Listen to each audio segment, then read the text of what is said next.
Sementara itu, Presiden Amerika Serikat Donald Trump buka suara terkait kunjungan Presiden Rusia Vladimir Putin ke Cina. Trump menyambut sambutan Cina untuk Amerika Serikat lebih meriah dibandingkan Rusia, katanya. Well, he told me he was going to. I think it's good. I get along with both of them. But I think it's good. I don't know if the ceremony was quite as brilliant as mine. I watched. I think we topped them. Good team. But no, I get along with Putin. I get along with everybody but your husband and a few others. Tidak lama setelah Presiden Amerika Serikat Donald Trump berkunjung ke Cina, Presiden Rusia Vladimir Putin juga datang menemui Presiden Cina Xi Jinping. Kita akan lihat pemirsa, apakah ada perbedaannya sambutan Beijing ketika menjamu Rusia dan ketika menjamu Amerika.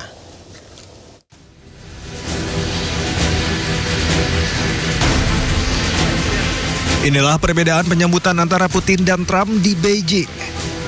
Pertama, Trump disambut di bandara oleh Wakil Perdana Menteri China He Feng, sementara Putin disambut Menteri Luar Negeri China Wang Yi. Kedua, Trump disambut dengan band yang memainkan lagu YMCA. YMCA merupakan lagu wajib dalam kampanye politik Trump. Sementara Putin disambut dengan lagu Moscow Night.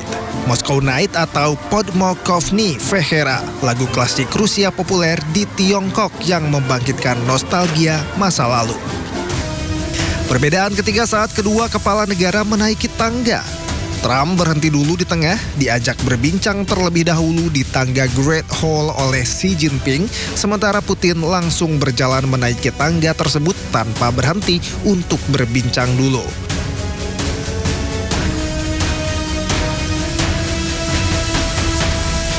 Keempat, Donald Trump menginap di Hotel Four Seasons, sementara Putin di guest house kenegaraan Diao Tai. Kelima, baik Donald Trump maupun Putin sama-sama disambut antusias anak-anak Cina.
Video yang beredar, sejumlah aktivis mengalami dugaan kekerasan fisik, psikologis, hingga perlakuan tidak manusiawi pasca diculik oleh pasukan Zionis Israel.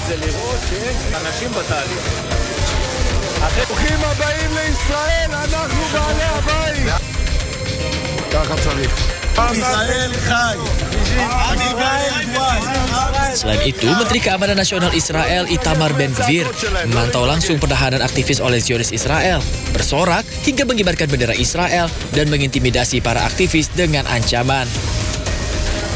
Sebelumnya, Perdana Menteri Israel Netanyahu juga mengawal penculikan aktivis Global Smooth Flotilla saat mencoba masuk ke perairan Gaza.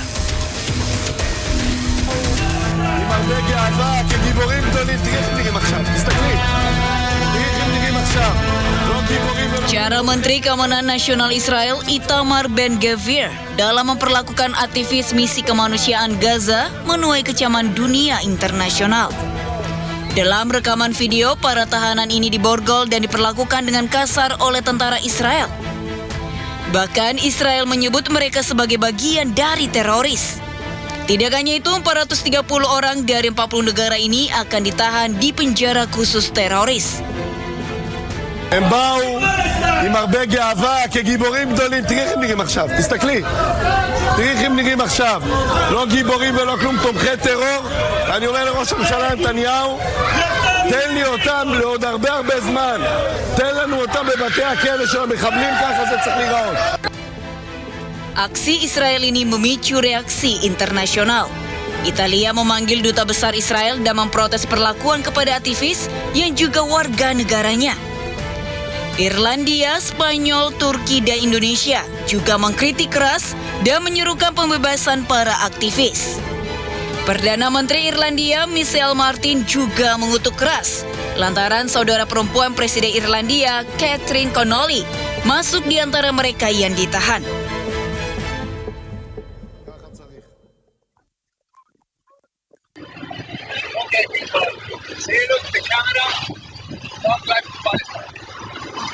We are from the Israeli Navy. We go to board the ship. Captain, keep on board the ship. All crew raise your hands. Zionis Israel mengkonfirmasi bahwa 430 aktivis di atas kapal bantuan Global Smooth Flotilla yang menuju Gaza dibawa ke Israel. 87 aktivis dilaporkan mogok makan, memprotes atas penahanan mereka dan menunjukkan solidaritas dengan tahanan Palestina di penjara Israel. Let's go, ladies. Let's go.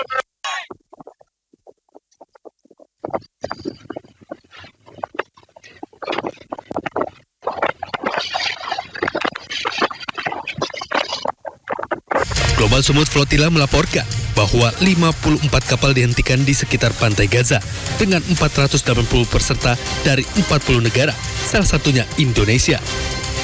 Dari 430 aktivis yang ditangkap Israel, dikonfirmasi 9 orang delegasi Indonesia juga ditangkap saat mencoba menembus blokade Israel. Pemirsa, warga Teheran beramai-ramai belajar cara menggunakan senapan serbu dan senapan mesin. Hal ini dilakukan untuk mengantisipasi jika harus membela negara dari serangan Israel dan Amerika Serikat.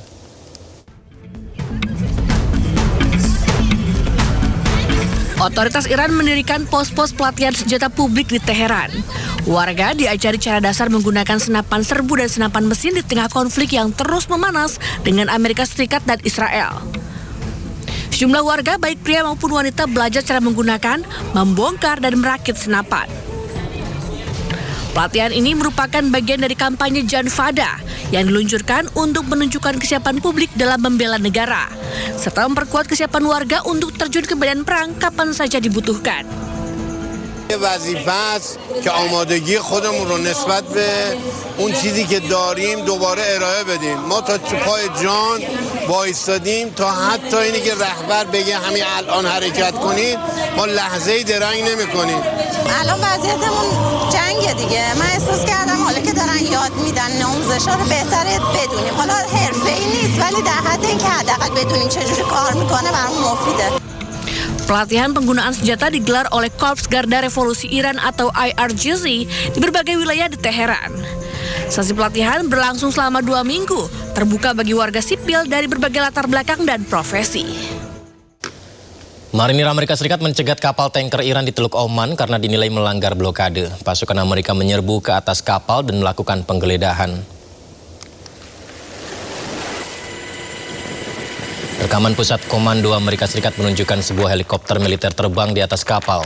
Pasukan marinir Amerika kemudian menyerbu dan menggeledah kapal tanker serta memberi instruksi kepada awak kapal untuk putar haluan. Amerika terus meningkatkan patroli di perairan Oman, termasuk mencegat dan mengalihkan kapal komersial yang diduga melanggar blokade. Amerika dan sekutunya memantau kapal-kapal yang dicurigai membawa minyak Iran.